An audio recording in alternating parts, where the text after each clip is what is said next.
Here is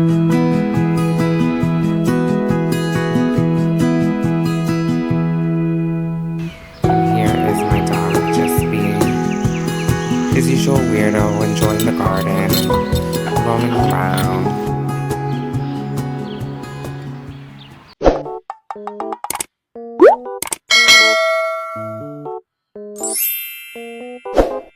Good morning, everyone. Today is a partly cloudy day. It's actually very beautiful in the 70s here in Southeastern Massachusetts. I am in the South Shore, as some call it, and I wanted to show you all what is going on in the early spring garden. As you can see, a lot of things are in bloom. It looks magnificent. I'm very happy with the way that this garden is turning out. I put a lot of work into it. I wanted to start at the rose border, and as you can see, I have some delphinium that returns every year for me. I don't know what mix that is, but it is so reliable. I also have some bearded iris as well as some iris. I'm not sure if it's reticulata or not. I think it's a later blooming iris that comes up. They're called Saigon. We have some poppy seedlings. We have some lupine. And I mixed a few different kinds of lupine into the garden. Some that were called Sundial, Tutti Frutti Mix, and the Governor. And then we have some hyacinths that are petering out. And there are a bunch of tulips and daffodils that are mixed everywhere throughout. As you can see, I believe this must be the pink impression. Get a little closer for you. It has a yellow center. Lilies will be coming out next, maybe a couple of months. There is some geranium here that I got from Costco, and it has a deep dark foliage. Grape hyacinths are in the mix, and I have some feverfew that overwintered here in my zone 6. There's also some penstem in there, Midnight Masquerade.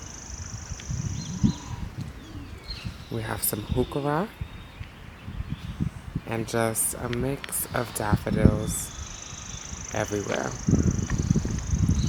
And in between all of these is a border of roses, and the roses are Calypso from Easy Elegance. And if you look in between the roses, there are a bunch of things. I tried to repeat a lot of the things. So there is some Orangium hidden in the allium foliage. And there is also some cornflowers, and there's just a bunch of things here. There's snapdragons that I grew from seed as well. Sorry, you're seeing my shadow. It's a bit overcast, but there's also small daisies, and all of this foliage that's starting to tatter up is actually alliums. So the first wave in the garden would be the daffodils and the tulips. And right now I have just a bunch of daffodils that I've collected over the years from all the local chain stores like Home Depot, Costco, BJ's, everywhere, you name it. And they have bulbs, I'm getting them. But anyways, the theme right now is a lot of yellows, a lot of pinks and purples, and once the pink peters out from the tulips, the purple will start to kick in the garden. And I have a trellis here with a Princess Kate clematis. There's a peony in there, and there is some stock that I grew from seed. It's not looking so hot, but it looks like it might flower. I'm not sure. I wanted to give a close-up of these beautiful daffodils. I believe these are Juanita. They're absolutely gorgeous. And then you have Salome. It's kind of like an egg yolk colored center. And I believe that right there is a larkspur. I'm not sure, but I just over time have thrown a lot of seeds in here. As you can hear my geese in the background, they are behind this fence is my farm, and I'll show you all that on a later video. But anyways, this is my rose border. So in between, I have about 7 roses, and each rose is interplanted with tulips and daffodils of all kinds.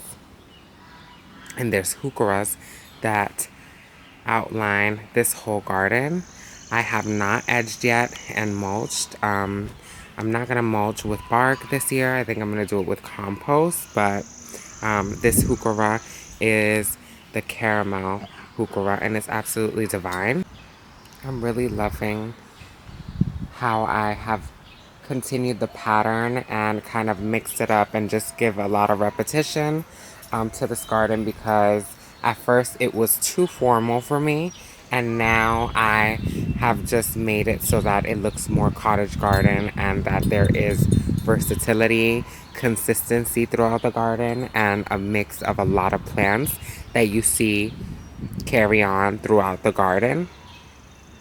And if you look deep into the soil, there are little small seedlings everywhere. I scattered poppies, larkspur, flax, everything. What else did I put into the garden? Forget-me-nots. All kinds of seeds I've thrown in here just so that when the tulips and daffodils peter out, I am able to get something new that pops up into the garden. And this delphinium that is back there, I have, well, actually, that is a peony that's there, but right in back is a delphinium. And the delphinium, I have transplanted it to the back, and it again returned for me. And I have a lilac here, some foxglove is returning right there. And that is the Dalmatian peach, which is a shorter variety. Absolutely gorgeous, and I'm glad that that's coming up. I would hope that it can spread around. And then I have a rose of Sharon. It's absolutely beautiful. It has a variegated white foliage with a light pink flower. So I'm excited to see that grow. And here on this trellis, I have a pilgrim rose from David Austin. Next to that is my 9 bark. I think this is summer wine. And what I did is kind of like made it, it does have an arching habit, but what I did is I took a lot of the branches from the bottom out and kind of topiaried it a little bit more so that I can underplant it with some foxglove and lupine, heucheras. There's still things that need to come under it. So then like we're stepping away from the formal rose hedge here, which I've talked before that I really honestly don't like it too much because it's a little bit too formal, too consistent with the roses, and I'm trying to break it up and make it more cottage style. But it breaks my heart to rip them out, so I'm just trying to interplant them with other flowers that you find in my other pieces of the garden. But I don't mind them too much. I feel like maybe in the fall is when I will start to transfer out. I've also been cutting a lot of these daffodils out and making arrangements for inside the house. So we'll move away from the formal roses, move into the other part of the garden here, which is the side of the house.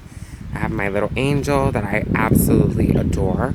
I got it from a salon that was closing down, and they put it on Facebook Market, and I had to have her. I have a Anna's Magic Ball arborvitae right in here, as well as I love this daffodil right here. She's stunning. Matches. It has a yellow center, just like I think this is Pink Impression. And this is one of my favorite tulips. It blooms a little bit later, and it's silver parrot. And there's alliums throughout, more geranium. Let's see here. Next to the 9-bark, this area is covering the, I guess the gas tank next to the house, or the water boiler. I'm not sure what that is, but I have a little lime hydrangea, and in the back I have some tiger lilies. The lilies are starting to make an appearance, so that's exciting. And then, like I said, I continued with all kinds of daffodils and tulips throughout the garden to give it more consistency. And here I have some spireas. This is double play Uzi. And then this is candy corn spirea. It's absolutely gorgeous. It's one of my favorite spireas. And in back of that I have a Don Juan climbing rose, which is like a scarlet red, a deep red. A lot of people don't like reds and yellows in the garden, but I actually do, and I just like, I don't know, there's something that attracts me to it, so I just tried to play with it as much as I could. And there is a clematis also growing on that trellis right there. Let's see, there you can see it. As well as a honeysuckle, which I think I'm gonna have to move, and I'm not sure yet. Here I have a tree rose. I don't know what kind of tree rose this is. It's a yellow flower, absolutely gorgeous. I got it when I first started gardening, but it is in the middle of the side garden, and it's absolutely beautiful. You can hear all the spring birds, songbirds coming in the morning to peck at the seeds and be in the garden, look for grubs. But here are some more tulips and daffodils. Absolutely gorgeous. So as you can see, I'm playing with a lot of pinks and a lot of yellows, oranges, another double play Uzi, spirea, another candy corn. And as you can see, there are some white tulips scattered throughout the garden. This daffodil's gorgeous. I don't know if this is Mount Hood, but it's gorgeous. It's like all white, beautiful. The first double daffodils to bloom are the replete, and the repletes are usually one of the first to bloom but the first to go, and it's absolutely gorgeous, but it doesn't last long, which is something that I don't think that I'm going to add any more of them, but they do come back, not as reliable as the first years. I do have a double peony tulip in the back that has returned several years, and it's absolutely gorgeous, and it plays well with the candy corn spirea, so I just left it there.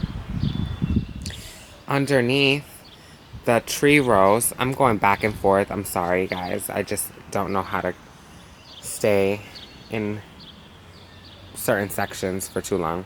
But anyways, I have some snapdragons interplanted underneath, and there are lilies popping up everywhere, columbine, daisies, there's just like a bunch of things everywhere. And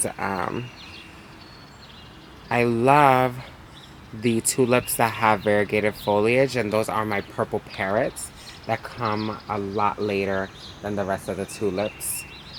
And as you can see, there's alliums.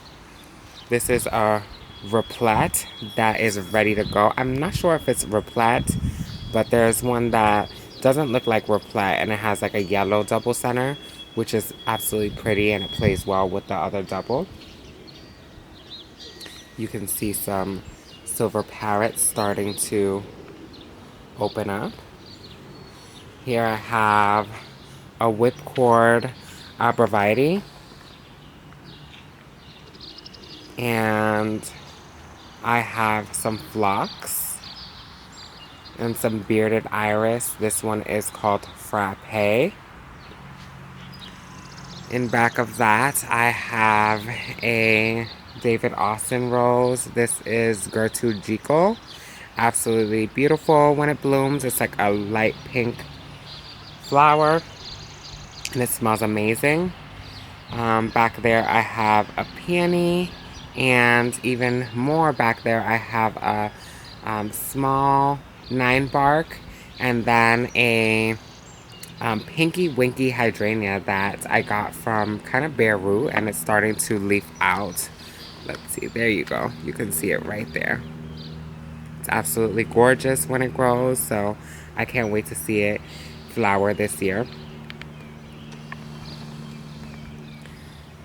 There's another spirea that's pink, and then we'll move on to, starting to get close to the front of the garden. And as you can see, it looks absolutely gorgeous, all mixed in, like all the pinks, the purples, the oranges. It just plays so well, and I'm so proud of myself. This is a lot of hard work, a lot of years, and it's starting to look like something. And I can't wait to see how this garden is going to continue to evolve. But so far, so good. Here I have, oh, you can see my shadow. Maybe it's not the best day to record, but I'm trying to get this tour done so that I can catch the flowers in full throttle versus them already being spent, because I'm already starting to see some of the daffodils are heading on out and the tulips are opening up to max capacity. And this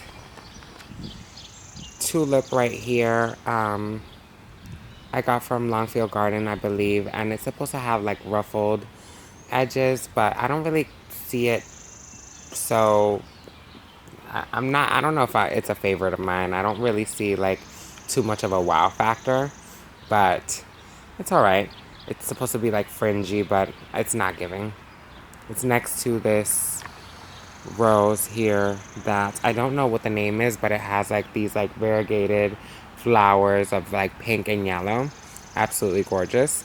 And this is under this peach tree that I really chopped up this year, and I opened up the middle. I know that I'm not supposed to really have a lot of trees, I guess, like planted next to the house, because this has gotten massive, and so I've had to prune it very hard over the years, and I've thought about moving it, but it's sentimental because it's the first tree that we planted here. And next to that is this is a hydrangea. I forget the name, I'll put it on the screen, but it's absolutely gorgeous, and it grows on new and old wood. And next to that is an angel figurine that my mother bought for me as a present, and it's absolutely gorgeous. I love it so much, and I can't wait to see the flowers emerging next to her.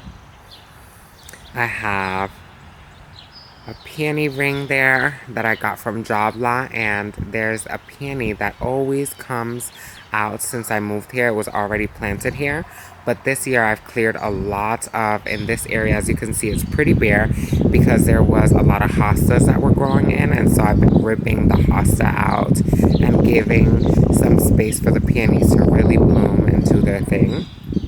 And so I have some salvia planted here, which is absolutely gorgeous. Sorry, I got distracted. One of the crows was chasing one of my pigeons, so that was weird. I've never seen that before, so I had to go handle that. Anyways, I have some salvia growing here, and I just picked up this bearded iris that will actually look like it'll bloom this year, but it's variegated, and it's absolutely beautiful. I've seen people have them in their garden tours, and I couldn't wait to see it at Home Depot to snatch her, and I did.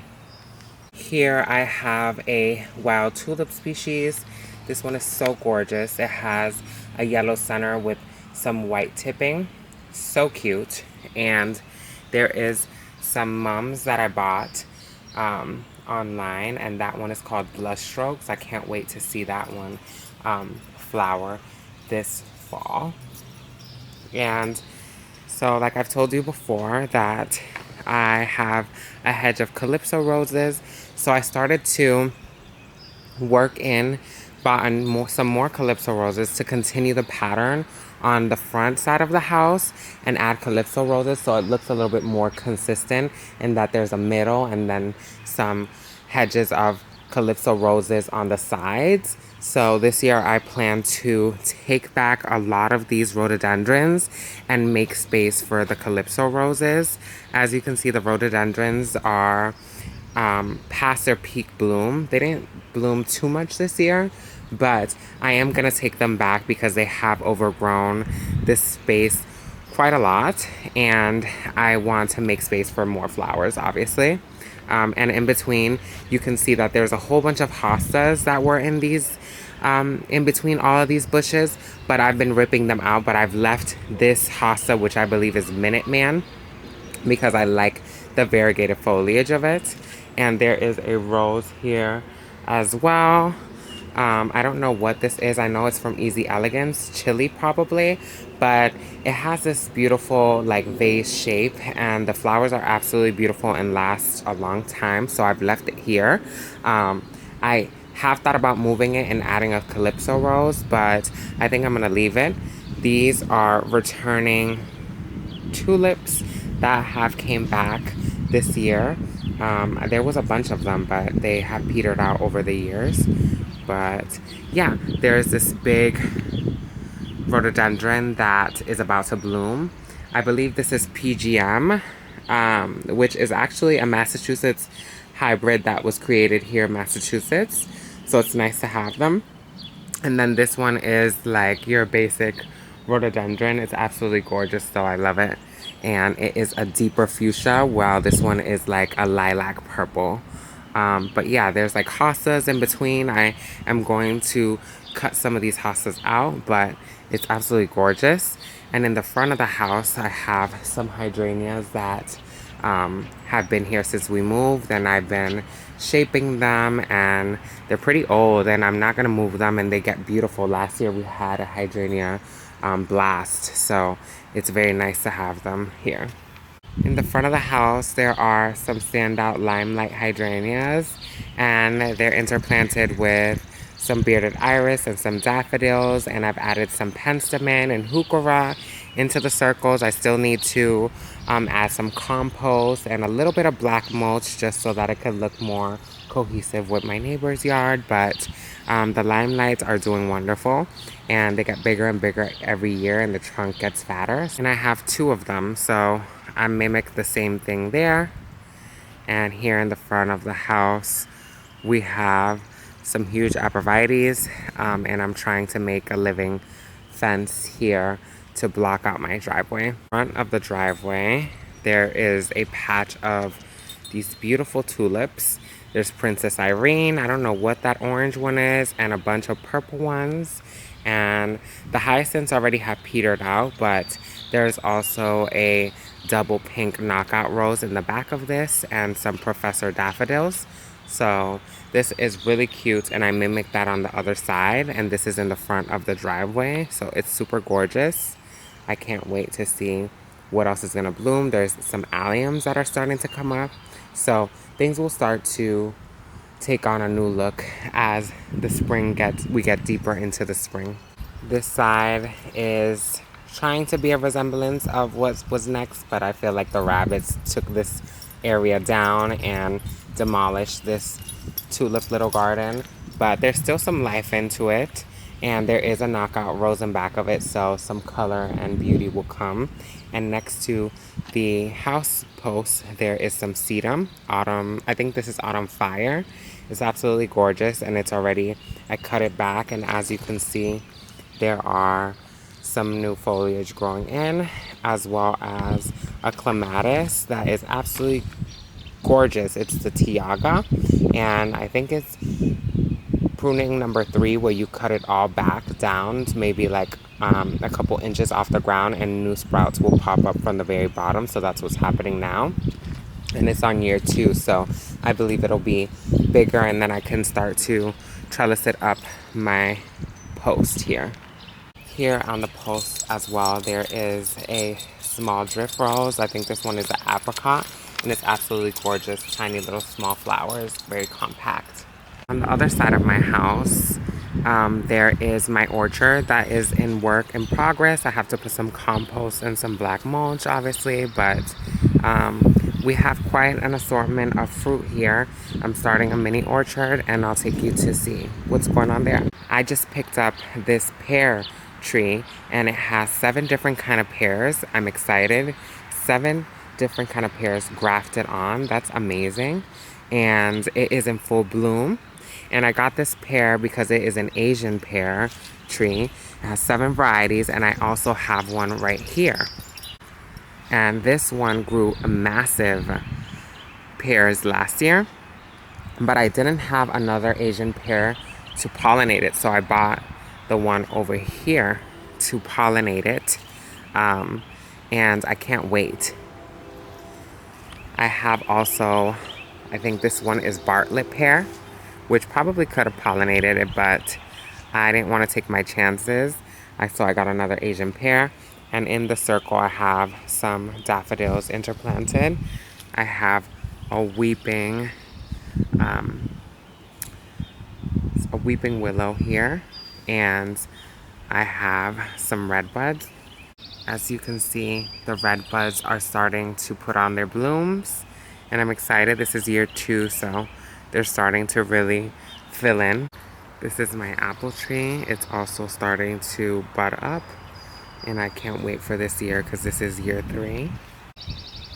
So this is the orchard with some ornamental color trees. And then I'm thinking about making a cottage garden out here in the front, and that'll be a later project. Look at these wild violets. Aren't they absolutely beautiful?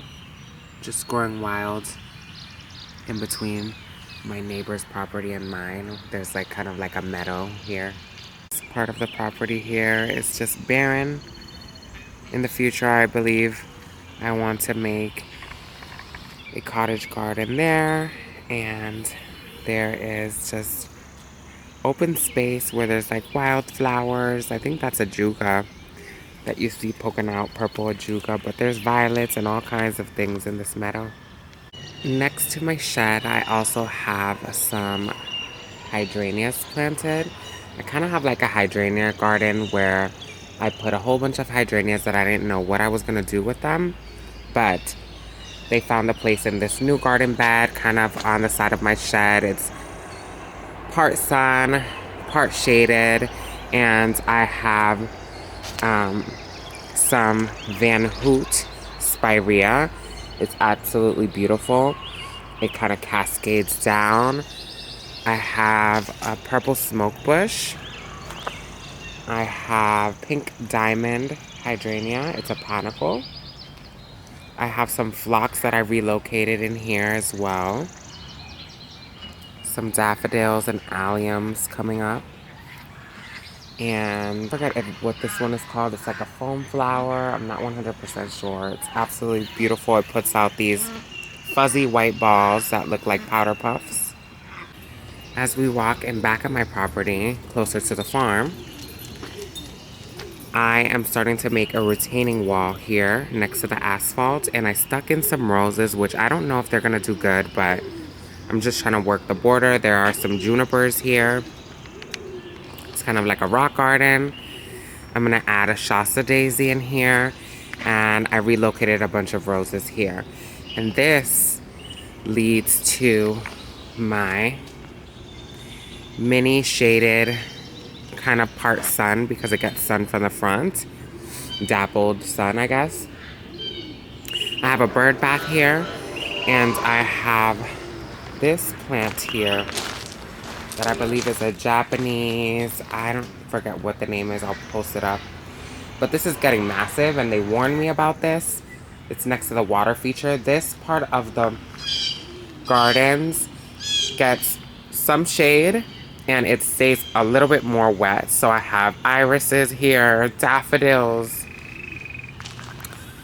I have a topiaried, well, like a designer, what is this? A spruce, an Alberta spruce that is like in a spiral kind of way. There's a little lime punch hydrangea. Let me come here. There's hellebores.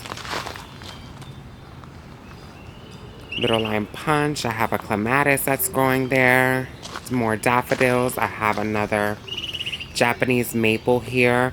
I don't know what variety this is, but it's a very cascading one. And then I have autumn moon. This is an autumn moon maple, and I can't wait to see this in bloom. Now this is my shade garden in the back of my balcony, closest to my bedroom. As you can see, I have some May apples. And my pride and joy is a camellia. This is autumn remembrance, April remembers, I believe. Or April tryst. I forget which variety, but I can't believe it's bloom. As you can see, it has a little damage, but it's hanging in there. And this is just a mixed border with a whole bunch of daffodils, butterfly bushes, Jacob's ladder, all kinds of things. It's very shaded. A lot of my Trader Joe's hellebores live here. As you can see, look at how gorgeous. They have been thriving here.